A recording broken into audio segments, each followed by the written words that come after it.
नमस्कार दोस्तों, स्वागत है आप सभी का एकाक्ष ट्यूटोरियल्स पर। मैं हूं गौरव। इस वीडियो में हम भारतीय इतिहास के अति महत्वपूर्ण प्रश्नों का अभ्यास करेंगे। उम्मीद करता हूं आपको वीडियो से लाभ होगा। इस वीडियो में प्राचीन भारत, मध्यकालीन भारत और आधुनिक भारत का इतिहास तीनों ही भागों के महत्वपूर्ण प्रश्न सम्मिलित किए गए हैं। आप इनका अभ्यास कीजिए। ये सभी प्रश्न वन लाइनर क्वेश्चंस हैं, जिससे कि आपको अपनी सामान्य अध्ययन की, इतिहास की तैयारी का वास्तविक अंदाज़ा हो सके, वास्तविक आप अपनी तैयारी को वास्तविक रूप से परख सकें कि आपको प्रश्नों के सही उत्तर याद हैं अथवा नहीं, बिना किसी ऑप्शंस के दिए हुए। जैसा कि प्रश्न पत्र में 4 ऑप्शंस दिए होते हैं, लेकिन यहाँ पर इस वीडियो के माध्यम से आप वन लाइनर क्वेश्चंस के माध्यम से अपनी जो तैयारी है उसको और अधिक मजबूत कर सकते हैं, उसमें अधिक सुधार लेकर आ सकते हैं। ठीक है, तो इससे पहले कि वीडियो को शुरू करें, आपसे रिक्वेस्ट है, यदि वीडियो पसंद आए तो वीडियो को शेयर कीजिए और एकाक्ष ट्यूटोरियल्स को सब्सक्राइब कीजिए। स्टेट बैंक ऑफ इंडिया में जो प्रोबेशनरी ऑफिसर्स की वैकेंसी आई हैं, उसकी तैयारी करने के लिए, डेटा इंटरप्रिटेशन की तैयारी करने के लिए आप चैनल को सब्सक्राइब कीजिए। एकाक्ष ट्यूटोरियल्स पर आपको प्रीवियस ईयर क्वेश्चंस की प्रैक्टिस भी कराई जाएगी, जो बैंकों की परीक्षाओं में पिछले कुछ वर्षों में प्रश्न आए हैं उनका अभ्यास कराया जाएगा। और नए वीडियो और नए टॉपिक के माध्यम से भी SBI के लिए आपको क्वांटिटेटिव एप्टीट्यूड और रीजनिंग की और डेटा इंटरप्रिटेशन एनालिसिस की तैयारी हम करवाएंगे। तो चलिए वीडियो को शुरू करते हैं।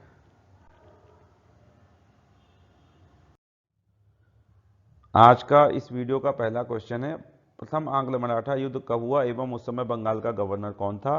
तो प्रथम आंग्ल मराठा युद्ध 1775 ईस्वी में प्रारंभ हुआ था और 1782 ईस्वी में यह समाप्त हुआ था। वॉरेन हेस्टिंग्स उस समय बंगाल का गवर्नर था। ओके, अब एक महत्वपूर्ण तथ्य आपको इस प्रश्न से संबंधित याद होना चाहिए कि आंग्ल मराठा युद्ध जो है, पहला युद्ध जो था वो किस संधि के साथ समाप्त हुआ? तो ये सालबाई की संधि 1782 ईस्वी में हुई थी। उसके साथ जो है, उस संधि के साथ इस युद्ध की समाप्ति हुई थी। ओके, क्वेश्चन नंबर 2, भारत में सर्वप्रथम सोने के सिक्के किन शासकों ने जारी किए? तो ये इंडो ग्रीक शासकों ने जारी किए। किसने? इंडो ग्रीक शासकों ने। क्वेश्चन नंबर 3, भारत में इंडो ग्रीक शासकों का प्रथम आक्रमण किसके शासनकाल में हुआ? तो यह आक्रमण हुआ था पुष्यमित्र शुंग के शासनकाल में। ओके, ग्रीक शासकों को यवन शासक भी कहा जाता है। क्या कहा जाता है? यवन शासक। ओके, अब हम देखते हैं अपना अगला प्रश्न। चलिए, क्वेश्चन नंबर 4, इस वीडियो का चौथा प्रश्न, बौद्ध धर्म में धर्म चक्र परिवर्तन से क्या तात्पर्य है? तो ये आप सभी ने पढ़ा होगा। इसका तात्पर्य है कि गौतम बुद्ध का प्रथम उपदेश, उसी को धर्म चक्र परिवर्तन कहा जाता है। ठीक है, धर्म चक्र परिवर्तन। क्वेश्चन नंबर 5, मौर्य काल में मंडल के प्रमुख अधिकारी को क्या कहा जाता था? तो प्राचीन भारत में, मौर्य काल में, गुप्त काल में, ठीक है, या मुगल काल में विभिन्न प्रशासनिक इकाइयाँ थीं। उनके नाम, उनके अधिकारियों के नाम याद होने चाहिए। ठीक है, ये बहुत महत्वपूर्ण है, 1-2 प्रश्न यहाँ से आ जाते हैं। तो मौर्य काल में मंडल के प्रमुख अधिकारी को प्रदेष्टा कहा जाता था। क्या कहा जाता था? प्रदेष्टा। ओके, क्वेश्चन नंबर 6, मेगस्थनीज किसके शासनकाल में भारत आया? तो मेगस्थनीज मौर्य सम्राट चंद्रगुप्त मौर्य के शासनकाल में। किसके? चंद्रगुप्त मौर्य के शासनकाल में भारत आया था। ओके, अगला प्रश्न, क्वेश्चन नंबर 7 है, अंग्रेजी ईस्ट इंडिया कंपनी को मुगल सम्राट जहांगीर के द्वारा कहां पर प्रथम फैक्ट्री स्थापित करने की अनुमति मिली? तो यह अनुमति मिली थी सूरत में पहली फैक्ट्री स्थापित करने के लिए। और कब मिली? 1613 ईस्वी में। इस प्रश्न को इस तरह से भी पूछा जा सकता है कि अंग्रेजों ने अपनी पहली फैक्ट्री कहाँ स्थापित की थी? तो इसका आंसर होगा सूरत।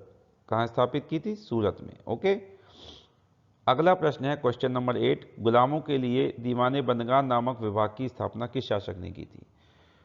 तो इस विभाग की स्थापना की थी सल्तनत काल में तुगलक वंश के शासक फिरोज शाह तुगलक ने। ओके। और फिरोज शाह तुगलक ने उस समय अधिक संख्या में, काफी अधिक संख्या में नहरें भी बनवाई थी। ओके। क्वेश्चन नंबर 9 है, किताबुल रहला नामक पुस्तक का लेखक कौन था? तो इस पुस्तक का लेखक था इब्न बतूता। इब्न बतूता ने इस पुस्तक की रचना की थी। ओके। और इब्न बतूता कहाँ का यात्री था? तो यह मोरक्को का यात्री था।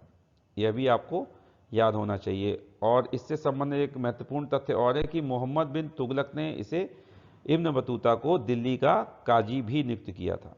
ओके, दिल्ली का काजी नियुक्त किया था। क्वेश्चन नंबर 10, गुरु नानक देव ने किसके शासनकाल में सिख धर्म की स्थापना की? तो गुरु नानक देव ने सिख धर्म की स्थापना की थी सिकंदर लोदी के शासनकाल में। उस समय सिकंदर लोदी का जो है शासन था, यह लोदी वंश का शासक था। सल्तनत काल में लोदी वंश के शासक सिकंदर लोदी का शासन उस समय था। क्वेश्चन नंबर 11, वर्ष 1916 में लखनऊ में हुए कांग्रेस अधिवेशन की अध्यक्षता किसने की? तो कांग्रेस अधिवेशन की अध्यक्षता की थी अंबिका चरण मजूमदार ने। लखनऊ अधिवेशन की, 1916 के लखनऊ अधिवेशन की अध्यक्षता अंबिका चरण मजूमदार ने की थी। Question number 12, Hindustan socialist Republican association की स्थापना कब व किसने की? तो हिंदुस्तान सोशलिस्ट रिपब्लिकन एसोसिएशन की स्थापना चंद्रशेखर आज़ाद के द्वारा की गई थी और सितंबर 1928 ईस्वी में इन्होंने इसकी स्थापना की थी। यदि पूछा जाए कि कहाँ की थी, तो दिल्ली में की थी, फिरोज शाह कोटला के मैदान पर। ठीक है, अगला प्रश्न देखते हैं हम। महात्मा गांधी ने भारत में अपना प्रथम सत्याग्रह कहाँ व कब आरंभ किया? यह है क्वेश्चन नंबर 13। तो महात्मा गांधी ने अपना पहला सत्याग्रह भारत में चंपारण में आरंभ किया था 1917 ईस्वी में। ओके। क्यों किया? क्योंकि किसानों को जो है, चंपारण के जो किसान थे, उनको अपनी कृषि भूमि के 3/20वें भाग पर नील की खेती करना अनिवार्य कर दिया गया था और बाद में उन पर भारी लगान लगा दिया गया, जिस वजह से वहाँ के जो किसान थे उन्होंने बागान मालिकों के खिलाफ विद्रोह कर दिया, आंदोलन शुरू कर दिया और फिर बाद में गांधी जी ने वहाँ पर अपना प्रथम सत्याग्रह प्रारंभ किया था 1917 ईस्वी में। Okay. Question number 14, Vasco D gamma ने यूरोप से भारत आने के लिए किस समुद्री मार्ग की खोज की? तो उस मार्ग का नाम है Cape of Good. Cape of Good होकर वह भारत पहुंचा था। कब पहुंचा? 1498 ईस्वी में। और कहाँ पहुंचा? तो केरल में कालीकट के तट पर। ठीक है। Question number 15, Akhil Bharatiya trade union Congress की स्थापना कब व किसके द्वारा की गई? तो यह स्थापना की गई थी एनएम जोशी के द्वारा अक्टूबर 1920 ईस्वी में। ठीक है। क्वेश्चन नंबर 16 है, सुभाष चंद्र बोस ने फॉरवर्ड ब्लॉक की स्थापना कब की थी? तो फॉरवर्ड ब्लॉक की स्थापना की थी सुभाष चंद्र बोस ने 1939 ईस्वी में। ओके। नेक्स्ट क्वेश्चन नंबर 17, संविधान सभा की दूसरी बैठक कब संपन्न हुई? तो संविधान सभा की दूसरी बैठक संपन्न हुई थी 11 दिसंबर 1946 ईस्वी को और इस बैठक में डॉक्टर राजेंद्र प्रसाद को संविधान सभा का स्थायी अध्यक्ष निर्वाचित किया गया था। स्थायी अध्यक्ष कौन निर्वाचित हुए थे? डॉक्टर राजेंद्र प्रसाद। और प्रथम बैठक यदि क्वेश्चन में पूछी जाए कि पहली बैठक कब हुई या पहला सत्र कब आयोजित हुआ संविधान सभा का, तो वह आयोजित हुआ था 9 दिसंबर 1946 ईस्वी को और उसमें अस्थायी अध्यक्ष कौन बने थे? सच्चिदानंद सिन्हा। कौन थे? सच्चिदानंद सिन्हा। ठीक है। क्वेश्चन नंबर 18, संविधान सभा द्वारा भारत की प्रथम अंतरिम सरकार का गठन कब हुआ? तो जो संविधान सभा बनाई गई थी उसके जो द्वारा अंतरिम सरकार का गठन हुआ, जो भारत की प्रथम अंतरिम सरकार का गठन वह हुआ था 2 सितंबर 1946 ईस्वी को। ओके, 2 सितंबर 1946 ईस्वी को। क्वेश्चन नंबर 19, सर्वप्रथम कलकत्ता में स्थापित उच्चतम न्यायालय के प्रथम मुख्य न्यायाधीश कौन थे? तो मुख्य न्यायाधीश उस समय थे एलिजा इम्पे। क्या नाम था उनका? Elijah Impey. ठीक है। किस एक्ट के तहत कलकत्ता में उच्चतम न्यायालय की स्थापना हुई थी? तो रेगुलेटिंग एक्ट 1773 ईस्वी के तहत। ठीक है।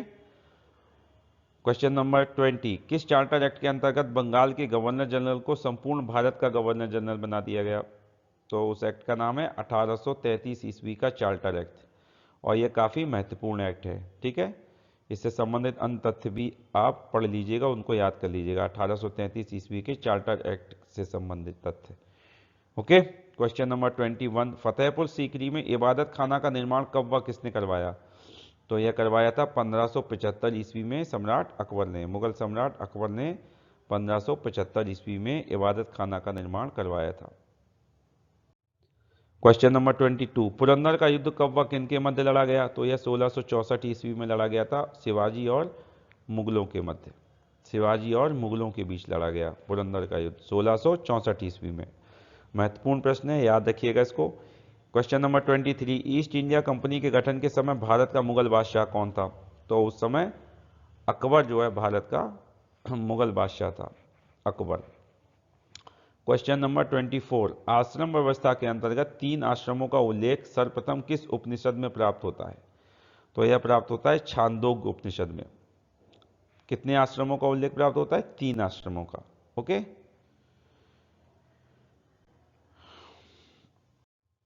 और आज के वीडियो का अंतिम प्रश्न है क्वेश्चन नंबर 25, वत्स महाजनपद की राजधानी का क्या नाम था? तो वत्स महाजनपद की राजधानी का नाम था कौशाम्बी। ठीक है, 16 महाजनपदों का जो उल्लेख मिलता है प्राचीन काल में, उसमें एक महाजनपद वत्स महाजनपद था, उसकी राजधानी क्या थी? कौशाम्बी। ओके, तो फ्रेंड्स, इस तरह से ये महत्वपूर्ण 25 प्रश्न पूरे हुए, इनको आप याद कर लीजिएगा। और वीडियो यदि आपको पसंद आया तो वीडियो को शेयर कीजिए, एकाक्ष ट्यूटोरियल्स को सब्सक्राइब कीजिए। और यदि SBI PO की आप तैयारी करना चाहते हैं, आप फॉर्म भरने जा रहे हैं स्टेट बैंक PO का, तो उसकी तैयारी करने के लिए SBI में जो क्वांटिटेटिव एप्टीट्यूड का टेस्ट है, रीजनिंग का टेस्ट है, डेटा इंटरप्रिटेशन, डेटा एनालिसिस का जो टेस्ट होगा मेंस एग्जाम में, यदि आप प्री में पास हो जाते हैं तो उसकी तैयारी के लिए आप एकाक्ष ट्यूटोरियल को सब्सक्राइब कीजिए। और बैंकिंग अवेयरनेस के वीडियो भी चैनल पर आपको दिए जाएंगे। ठीक है, तो चैनल को सब्सक्राइब कीजिए। मिलते हैं हम अगले वीडियो में, तब तक के लिए धन्यवाद।